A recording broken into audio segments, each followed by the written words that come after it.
এটা হচ্ছে রাস্তার পাশের বুড়ির বাড়ির পূর্ব পাশের পিলার।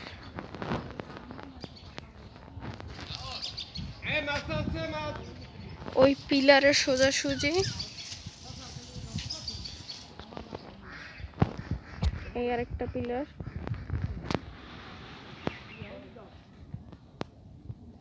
এই পিলারের সোজাসুজি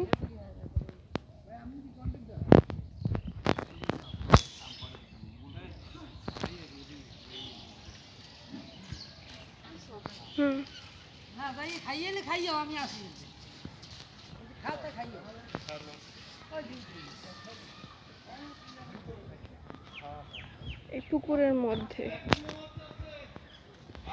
এই হয়েছে একটা প্লট। এই যে এই পুকুরের মধ্যে আরেকটা ওই যে ওই কোনা পিলারটা, এই পুরাটা ওই মাঝখানে একটা পিলার, এই একটা পিলার, এই যে এই মাঝখানে পিলার, এই একটা প্লট। ওইটা তো করতো না